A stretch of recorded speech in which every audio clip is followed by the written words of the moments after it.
اعوذ باللہ من الشیطان الرجیم، بسم اللہ الرحمن الرحیم۔ بخاری شریف جلد دوم، حدیث نمبر 1537۔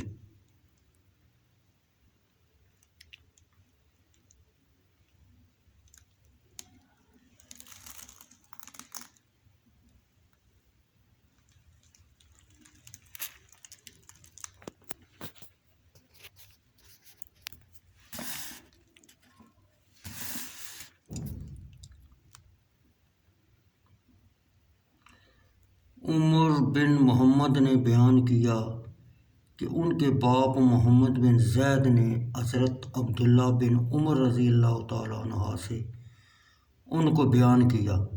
انہوں نے کہا، ہم حجۃ الوداع کے متعلق باتیں کر رہے تھے، حالانکہ نبی کریم صلی اللہ علیہ وسلم ہم میں تشریف فرما تھے اور ہمیں معلوم نہیں تھا حجۃ الوداع سے کیا مراد ہے۔ کیونکہ آپ نے اس کا ذکر کیا ہوگا تو وہ اس کے متعلق باتیں کر رہے ہوں گے، لیکن وہ الوداع کی مراد کو نہ سمجھ سکے۔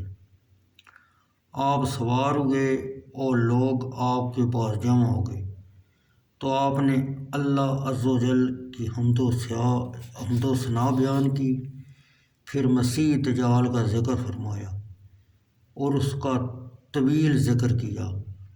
آپ نے فرمایا، اللہ عز و جل نے جو بھی نبی بھیجا اس نے امت کو دجال سے ڈرایا۔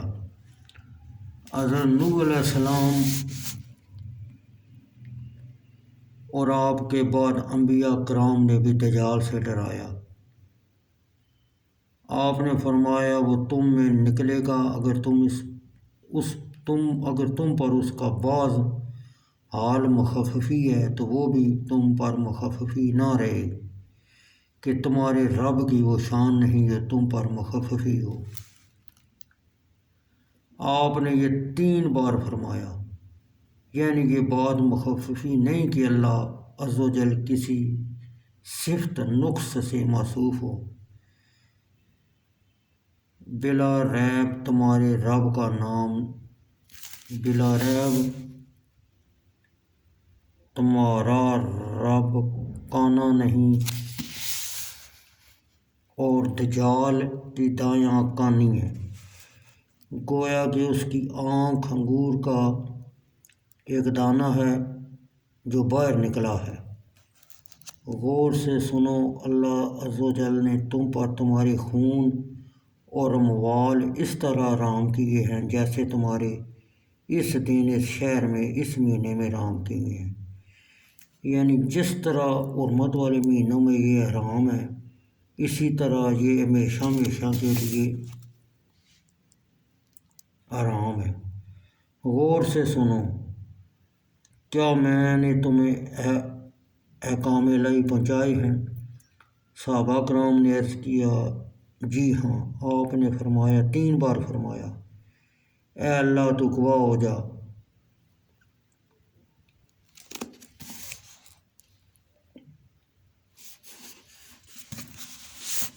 اے لوگو اللہ تو گواہ ہو جا، اے لوگو تم پر افسوس ہوتا ہے جب ہے، دیکھو میرے بعد مرتد نہ ہو جانا کہ ایک دوسرے کی گردنیں اڑانے لگو۔ علامہ عینی نے فرمایا، اس میں ہے کہ یہ اپنے ظاہر پر ہے اور وہ ارتداد سے نہیں۔